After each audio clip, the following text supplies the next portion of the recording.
नमस्कार दोस्तों, बांगड़ कॉलेज के यूट्यूब चैनल पे स्वागत। मैं चैनाराम मुंदलिया। आज के इस वीडियो में अपन स्टेट पॉलिटी के एक महत्वपूर्ण टॉपिक लेजिस्लेटिव असेंबली यानी विधानसभा की शक्तियां एवं कार्य पर पढ़ेंगे। तो आइए शुरू करते हैं। विधानसभा शक्तियां एवं कार्य।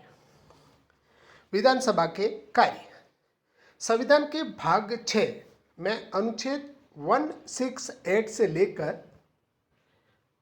212 तक राज्य विधानमंडल के बारे में बताया गया है। अनुच्छेद 168 के तहत राज्य विधानमंडल का गठन दो सदनों क्रमशः विधानसभा या विधान परिषद तथा राज्यपाल से मिलकर होता है, परंतु भारत के 6 राज्यों को छोड़ करके 22 राज्यों में चूंकि दूसरे जो विधान परिषद है इसकी गठन की अनिवार्यता नहीं है संविधान द्वारा, इसलिए यहाँ पर एक सदनीय अर्थात केवल विधानसभा ही है और बाकी 6 राज्य ऐसे हैं जहाँ पर दूसरा सदन अर्थात विधान परिषद भी है। ऐसे राज्यों में उत्तर प्रदेश, बिहार, कर्नाटक, महाराष्ट्र, आंध्र प्रदेश तथा तेलंगाना प्रमुख है।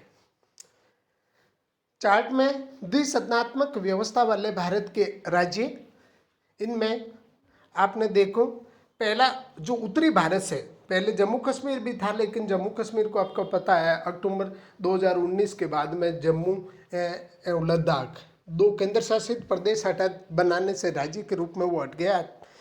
अब जो 6 द्विसदनात्मक व्यवस्था वाले राज्य है, इसमें पहला जो है उत्तर प्रदेश है उत्तरी भारत से, दूसरा बिहार है, फिर दक्षिण भारत में पूर्वी जो पश्चिमी जो तट है उस पर महाराष्ट्र, कर्नाटक, और जो पूर्वी तट है उस पर आंध्र, और 2014 में आंध्रा से विभाजित जो राज्य बना था तेलंगाना। इन 6 राज्यों के अंदर विधान परिषद है।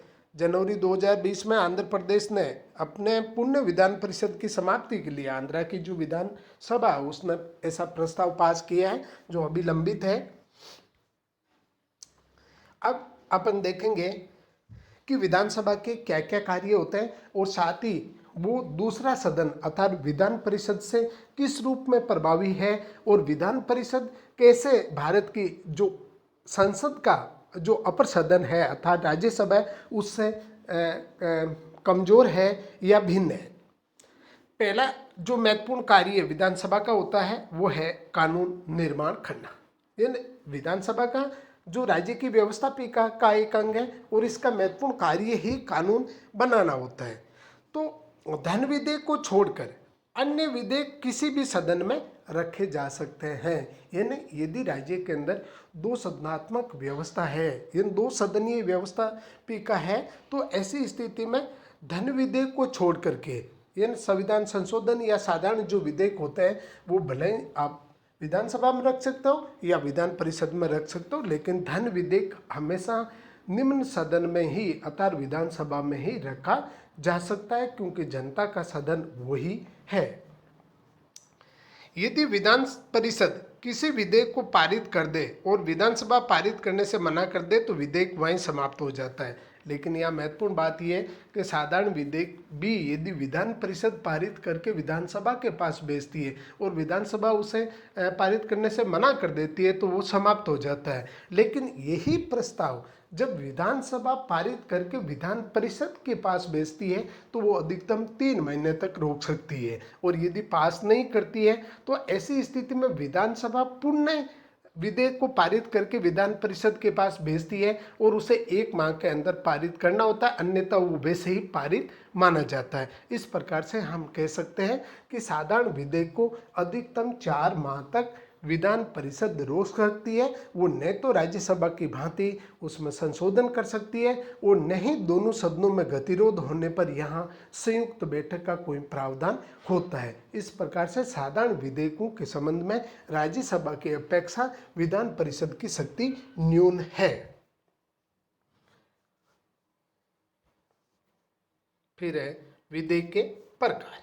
प्राय विधेयक यानी प्रस्ताव, जब सदन के अंदर किसी सदस्य अर्थात जब सरकारी या गैर सरकारी सदस्य द्वारा कानून बनाने के लिए कोई प्रस्ताव पेश किया जाता है तो वो विधेयक या बिल के नाम से पुकारा जाता है। और वही बिल जब सदन की निर्धारित प्रक्रिया है ना, कानून निर्माण की जो निर्धारित प्रक्रिया उसको अपनाते हुए सदनों द्वारा पास कर दिया जाता है और उस पर राष्ट्रपति या राज्यों के अंदर राज्यपाल के हस्ताक्षर हो जाता है तो वो एक्ट अर्थात कानून या विधि बन जाता है। तो विधेयकों के प्रकार मुख्यतः हम देखते हैं 3 प्रकार के विधेयक होते हैं। साधारण विधेयक अर्थात ऐसे विधेयक जो न तो संविधान के संशोधन से संबंधित होते हैं और न ही किसी भी प्रकार के धन से संबंधित अर्थात आय व्यय से संबंधित होते हैं। ऐसे साधारण विधेयक प्राय दोनों सदनों में से किसी भी सदन में पेश किए जा सकते हैं। और अभी मैंने पूर्व में जो प्रक्रिया बताई वो प्रक्रिया इसमें अपनाना होती है। धन विधेयक, धन विधेयक या वित्त विधेयक ये मनी बिल होता है जो हमेशा प्रथम सदन में ही पेश किया जाता है। और पेश करने से पहले संसद के अंदर जहां राष्ट्रपति की स्वीकृति आवश्यक है वहीं राज्यों के अंदर राज्यपाल की स्वीकृति ले ली जाती है। फिर प्रथम सदन उसे पास करता है, दूसरा सदन अधिकतम 14 दिन या राज्यसभा भी 14 दिन तक और राज्य की विधानसभा भी यहाँ 14 दिन तक विधानसभा द्वारा पारित धन विधेयक या बिल को रोक सकती है। उसके बाद वो स्वतः ही पारित माना जाता है और राज्यपाल भी उसे पुनर्विचार के लिए वापस नहीं लौटा सकता। यद्यपि राज्यपाल राष्ट्रपति की स्वीकृति के लिए यदि कोई विधेयक रोकता है तो भी उसे विधानसभा के पास पुनर्विचार के लिए नहीं भेजा जाता। तीसरे प्रकार का है संविधान संशोधन संबंधी विधेयक। इन संविधान में कुछ ऐसे प्रावधान हैं जिनका संबंध संघ और राज्यों से होता है। उनमें बदलाव करने के लिए यदि संसद कोई प्रस्ताव पास करती है तो राज्यों का कम से कम आधे राज्यों की विधानसभाओं का अनुमति लेना जरूरी होती है जो कि साधारण बहुमत से होती है।